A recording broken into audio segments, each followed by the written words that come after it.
ಏನಮ್ಮ? ಒಂದ್ ನಿಮಿಷ ಬಂದ್ವಿ. ಕೋರ್ಟ್ಗೆ ಲೇಟ್ ಆಗುತ್ತೆ, ಬೇಗ ಬನ್ನಿ. ಯೋರ್ ಆನರ್, ACP ಸತ್ ನಂತರ ನನ್ನ ಮನಸ್ಥಿತಿ ಸರಿ ಇರಲಿಲ್ಲ. ಒಬ್ಬ ಗಂಡಾಗಿ ಆಕೆಯನ್ನು ಕಳ್ಕೊಂಡ ದುಃಖದಲ್ಲಿದ್ದೆ.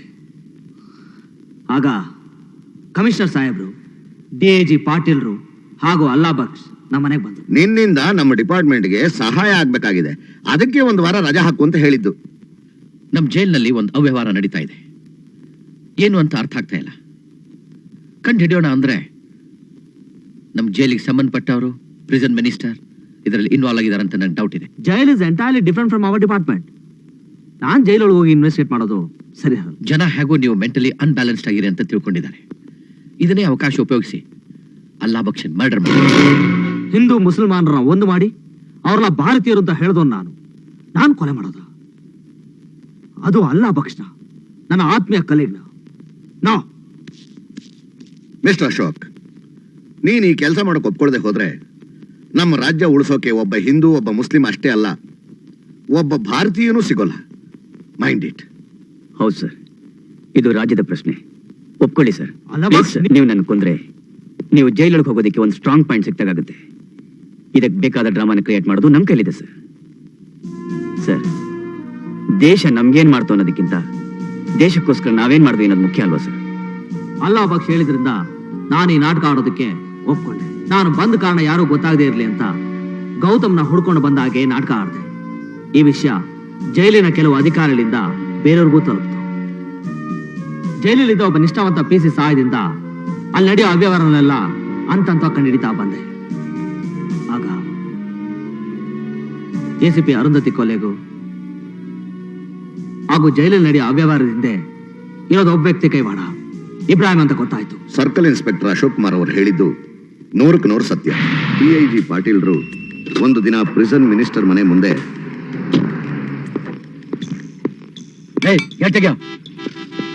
ಏನಷ್ಟು ಅರ್ಜೆಂಟ್ ಅಂದ್ರೆ ನಿಂತ್ಕೊಳ್ರಿ ಸ್ವಲ್ಪ.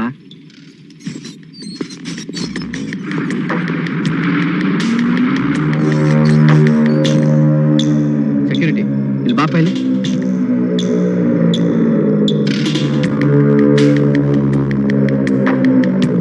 ಇದು ಯಾವ್ದಪ್ಪ ವ್ಯಾನ್? ಇದು ಕೈದಿಗಳಿಗೆ ಊಟ ಕೊಡೋ ವ್ಯಾನ್ ಸರ್. ಇಲ್ಲಾಕ್ ಬಂತು? ಮಿನಿಸ್ಟರ್ ಸಾಹೇಬರು ಪ್ರತಿದಿನ ತಾವೇ ಊಟ ಮಾಡಿ ಟೆಸ್ಟ್ ಮಾಡಿ ಜೈಲಿಗೆ ಊಟ ಕಳ್ಸಿಕೊಡ್ತಾರೆ ಸರ್. ಸಹಾಯ ಮಾಡೋಣ ಅಂದ್ರೆ ನನ್ನ ಡಿಪಾರ್ಟ್ಮೆಂಟೇ ಬೇರೆ, ನಿನ್ನ ಡಿಪಾರ್ಟ್ಮೆಂಟೇ ಬೇರೆ. ಅದು ನನಗೂ ಗೊತ್ತು. ಈ ಮ್ಯಾಟರ್ ಬಗ್ಗೆ ಇನ್ವೆಸ್ಟಿಗೇಟ್ ಮಾಡಿ ಡಿಸ್ಕ್ಲೋಸ್ ಮಾಡೋಣ ಅಂದ್ರೆ ಅವ್ರು ಅಲರ್ಟ್ ಆಗ್ಬಿಡ್ತಾರೆ. ಇದರ ಹೊರತಾಗಿ ನನಗೆ ಆ ವಿಷಯದ ಬಗ್ಗೆ ಗೊತ್ತಿರೋದು just 50%. So I am requesting you not only as a friend but as a police officer, as a senior police officer. ಹಾಗಾದ್ರೆ ಒಂದು ಕೆಲಸ ಮಾಡೋಣ. ನಾವೆಲ್ಲ ಅಶೋಕ್ ಕುಮಾರ್ ಹತ್ರ ಹೋದ್ವಿ, ಆಮೇಲೆ ನಡೆದಿದ್ದನ್ನ ಈಗಾಗಲೇ ಅಶೋಕ್ ಕುಮಾರ್ ಅವರು ನಿಮ್ಮ ಮುಂದೆ ಹೇಳಿದ್ದಾರೆ. Mr. Ashok Kumar, the chair wants to know when you can produce Mr. Allah Baksh to the court. ಇವತ್ತೇ ಪ್ರೊಡ್ಯೂಸ್ ಮಾಡ್ತೀವಿ ಸರ್, ಈಗಲೇ.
ಅಲ್ಲಾ ಬಕ್ಷ್ ಬದುಕಿದ್ದಾರೆಂದು ಸಾಕ್ಷ್ಯಾಧಾರಗಳೊಂದಿಗೆ ಸಾಬೀತುಪಡಿಸಲು ಅಶೋಕ್ ಕುಮಾರ್ ವಿಫಲರಾಗಿರುವುದರಿಂದ ಅಲ್ಲಾ ಬಕ್ಷರನ್ನು ಕೋರ್ಟಿನ ಮುಂದೆ ಹಾಜರುಪಡಿಸುವವರೆಗೂ ಅಶೋಕ್ ಕುಮಾರ್ಗೆ ನೀಡುವ ಶಿಕ್ಷೆಯನ್ನು ಮುಂದುವರಿಸಲು ನ್ಯಾಯಾಲಯವು ಆದೇಶ ನೀಡುತ್ತದೆ.